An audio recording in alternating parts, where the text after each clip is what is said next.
ये कहानी दिखाती है कि जब एक लड़के को सुपर पावर मिलती है तो उसकी खासियत ये होती है कि वह जो खुद महसूस करेगा वही दूसरों को भी महसूस करा सकता है। शुरुआत में वह इन शक्तियों को समझने और नियंत्रित करने की कोशिश करता है, लेकिन धीरे धीरे हालात उसके काबू से बाहर होने लगते हैं। क्या वह लड़का अपनी इस शक्ति का सही इस्तेमाल कर पाएगा?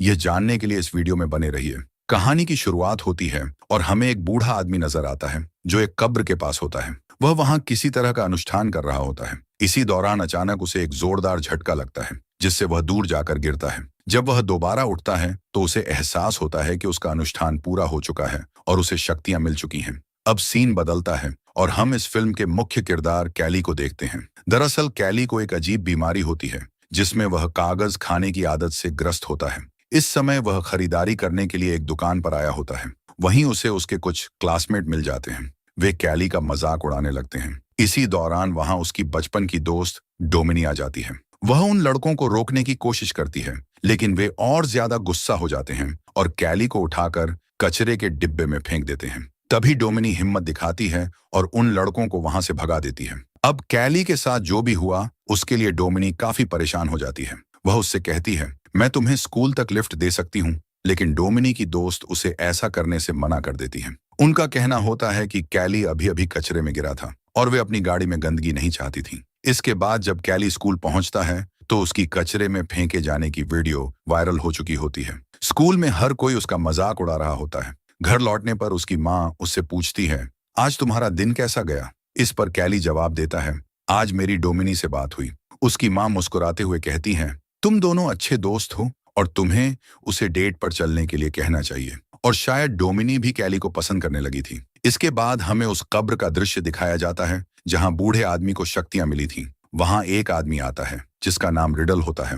दरअसल ये सभी शक्तियां उसके पूर्वजों की थीं और उसका काम उन शक्तियों को आकर्षित करना था। दूसरी तरफ कैली को दिखाया जाता है जो अपनी कागज खाने की आदत की वजह से बीमार पड़ने लगा था। उसकी माँ इस आदत को लेकर चिंतित थी, इसलिए उन्होंने एक डॉक्टर को बुलाया था। डॉक्टर उनकी माँ से कहता है, शायद इसे कोई मानसिक समस्या है, क्योंकि तुम्हारे घर में कोई पुरुष नहीं है, इसलिए यह इस तरह की हरकतें कर रहा है। असल में वह डॉक्टर कैली की मां को पसंद करता था और इसी वजह से बार बार उन्हें प्रभावित करने की कोशिश करता था। दूसरी तरफ हमें एक बूढ़ा आदमी दिखाया जाता है जिसका नाम पफलुएगर होता है। वह लोगों को इकट्ठा करके बता रहा होता है, मेरे अंदर बहुत सारी शक्तियां हैं और मैं तुम सभी को अच्छा महसूस करा सकता हूँ। इसी दौरान वहां एक बुजुर्ग औरत आती है जो ठीक से चल नहीं पा रही होती। उसके पैर में बहुत दर्द होता है। वह पफलुएगर के पास जाती है और वह बूढ़ा आदमी उसके सारे दर्द को अपने अंदर खींच लेता है। यह देखकर सभी लोग उसकी तारीफ करने लगते हैं। वहीं कैली की माँ भी यह सब देख रही होती है। उसे लगता है कि शायद पफलुएगर कैली की मदद कर सकता है, इसलिए वह उसे अपने घर आने का न्योता देती है। दूसरी तरफ रिडल भी इन घटनाओं को गौर से देख रहा होता है। वह पफलुएगर के पास जाता है और कहता है, जो शक्तियां तुम्हारे पास हैं वे तुम्हारे लिए खतरनाक साबित हो सकती हैं। ये सारी शक्तियां मेरे पूर्वजों की थीं और तुम्हें इन्हें मुझे लौटा देना चाहिए। लेकिन पफलुएगर हंसते हुए जवाब देता है, मुझे इस शक्ति का मजा आ रहा है और मैं इन्हें तुम्हें कभी वापस नहीं दूंगा। इसके बाद पफलुएगर कैली के घर जाता है। जैसे ही वह कैली को छूता है उसे तेज सिर दर्द महसूस होने लगता है। जब वह दोबारा कैली को छूता है तो अचानक से उसका दर्द बढ़ जाता है और इसी वजह से उसकी मौत हो जाती है। पफलुएगर की मौत के बाद कैली अचानक से अच्छा महसूस करने लगता है क्योंकि अब पफलुएगर की सारी शक्तियां उसके अंदर आ चुकी थीं। अगले दिन जब कैली अपनी साइकिल ठीक कर रहा होता है तो उसके हाथ पर एक कट लग जाता है, लेकिन कुछ ही पलों में वह खुद ब खुद ठीक हो जाता है। ये देखकर कैली समझ जाता है कि उसके अंदर कुछ खास शक्तियां आ चुकी हैं। उधर कैली की माँ अपनी नाइट शिफ्ट पर जाने के लिए तैयार हो रही होती है, लेकिन उसे बहुत थकान महसूस हो रही होती है। तभी जब कैली उसे गले लगाता है तो उसकी सारी थकान अचानक गायब हो जाती है और वह भी तरोताजा महसूस करने लगती है। इसके बाद कैली टाउन में आता है और यहाँ पर उसकी मुलाकात डोमिनी और उसकी दोस्त एली से होती है। डोमिनी उसे देखकर कहती है, तुम तो आज कुछ अलग ही लग रहे हो। फिर वह कैली से कहती है, कल तुम्हारे साथ जो हुआ मैंने उसके बारे में सुना। तभी पीछे से रॉकी आता है और फिर से कैली को परेशान करने लगता है। वह गुस्से में आकर कैली के पेट पर मुक्का मारता है, लेकिन इससे कैली को कोई असर नहीं होता। उल्टा रॉकी को खुद ही चोट लग जाती है। यानी अब अगर कोई भी कैली को चोट पहुंचाने की कोशिश करेगा तो चोट उसी को वापस लगेगी। यह देखकर रॉकी और भी ज्यादा गुस्सा हो जाता है और कैली के चेहरे पर मुक्का मारने की कोशिश करता है, लेकिन फिर से उसे खुद ही चोट लग जाती है। जब कैली ये सब देखता है तो वो बहुत खुश हो जाता है। वह रॉकी से मजाक में कहता है, भाई जब तुम्हारा मन करे तब मुझे मार सकते हो। यह सुनकर रॉकी गुस्से में वहां से भाग जाता है।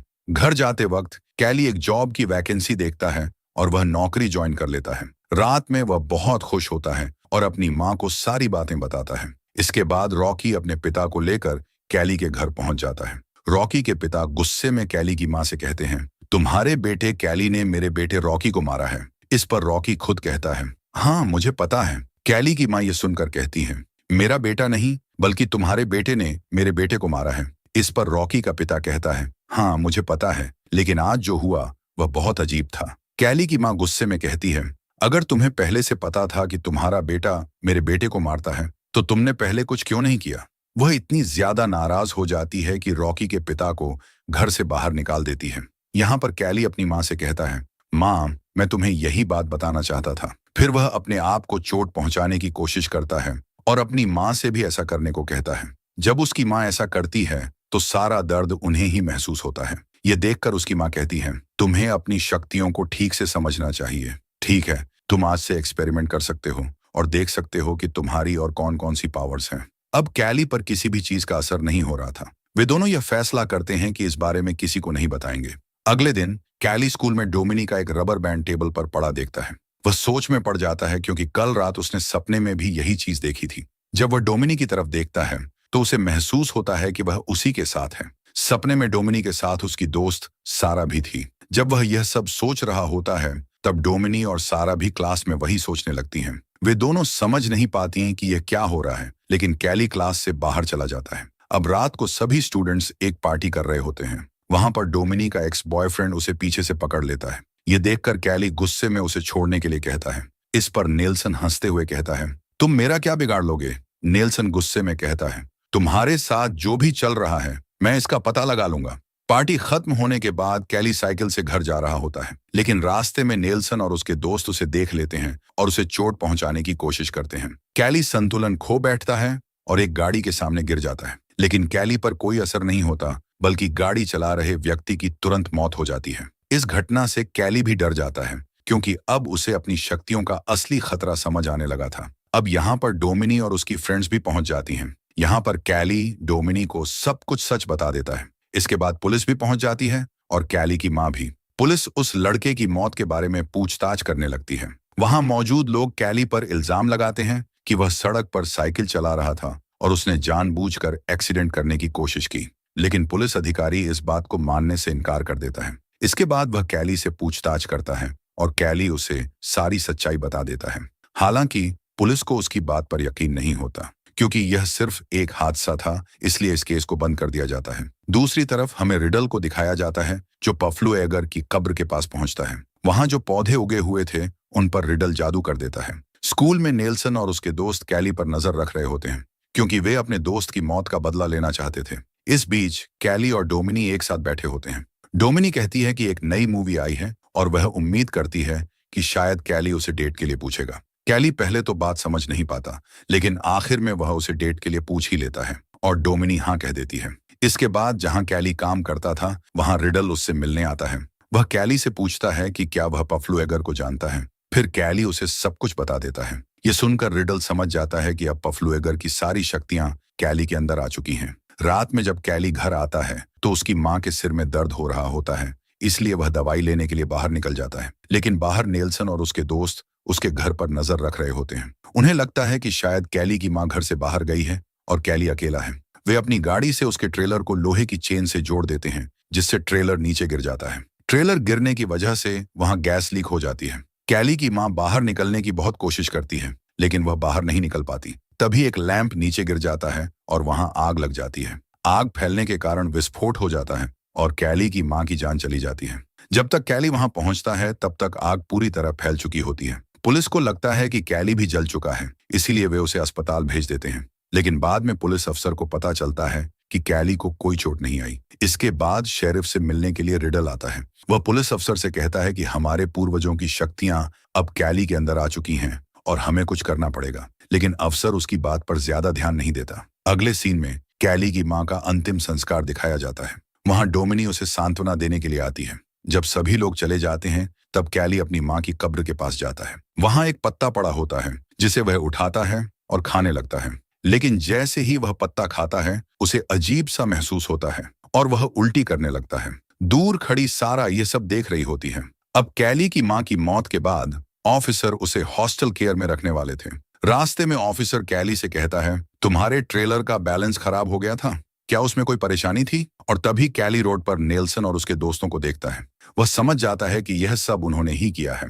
गुस्से में कैली गाड़ी से कूद जाता है और उन लड़कों का पीछा करने लगता है। वे सभी एक नदी के पास पहुंचते हैं। अब कैली वहां आकर उनका एक शर्ट पकड़ लेता है, फिर उसे अपने गले के चारों तरफ बांध लेता है और खुद को खींचने लगता है। लेकिन जिस लड़के की वह शर्ट होती है उसका दम घुटने लगता है और वह पानी में डूबकर मर जाता है। उसके सभी दोस्त उसे बचाने की कोशिश करते हैं लेकिन नाकाम रहते हैं। अब कैली बाहर आकर उन लड़कों से कहता है, अब तुम 3 लोग बचे हो और मैं तुम में से किसी को भी नहीं छोड़ूंगा। इस बीच कैली को खोजते हुए ऑफिसर भी वहां पहुंच जाते हैं, इसलिए कैली वहां से भाग जाता है। अब नेल्सन बाकी सभी लोगों को इस घटना के बारे में बता देता है। डोमिनी इस बारे में कैली से बात करती है। उसे लगता है कि कैली कभी भी किसी की जान नहीं ले सकता। जब कैली डोमिनी के पास जाता है तो वह उससे कहती है, तुम मेरे साथ चलो। फिर कैली डोमिनी को सब कुछ सच बता देता है। डोमिनी कहती है, तुम इस तरह से किसी को नहीं मार सकते।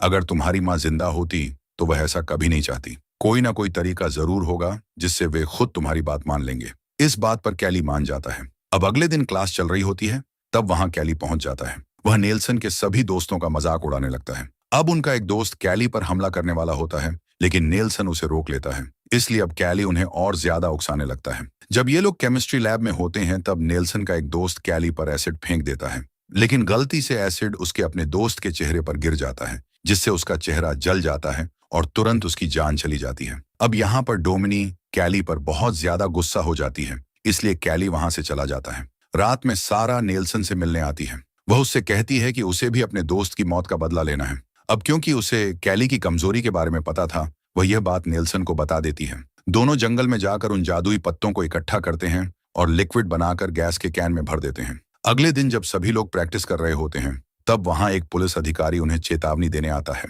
और कैली भी वहां पहुंच जाता है। उसके पास एक ड्रिलिंग मशीन होती है।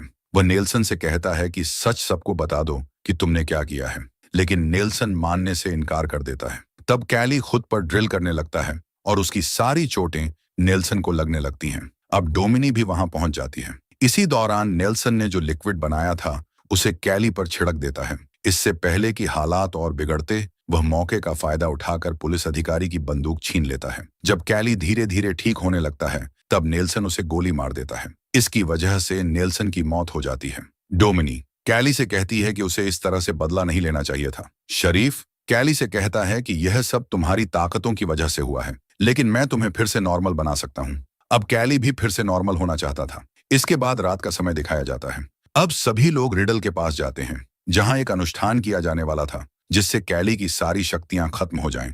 कैली को तेज दर्द होने लगता है। रिडल कहता है कि कैली के पास ये शक्तियां बहुत लंबे समय से हैं और इन्हें हटाने के लिए उसे अपनी जान देनी पड़ेगी। ये सुनकर डोमिनी कैली से कहती है कि जल्दी से यहाँ से भाग जाओ। अब सभी लोग घबरा जाते हैं। इसी बीच शरीफ का एक आदमी किसी को गोली मार देता है। डोमिनी भी गोली लगने से घायल हो जाती है और मरने से पहले कैली से कहती है कि अपनी शक्तियां किसी को मत देना। कैली को बहुत गुस्सा आ जाता है। यह देखकर शरीफ कैली के सिर पर गोली मारकर उसे खत्म कर देता है। इसके बाद शरीफ रिडल से पूछता है कि क्या उसे शक्तियां मिल गईं? लेकिन रिडल कहता है कि नहीं। इसके बाद दिखाया जाता है कि जब लोग डोमिनी के शव को ले जा रहे होते हैं तब डोमिनिक अचानक उठ जाती है। अब कैली की सारी शक्तियां उसके अंदर आ चुकी थीं और वह अब सबसे बदला लेने वाली थी। यही सीन आखिरी होता है और इसी के साथ फिल्म खत्म हो जाती है।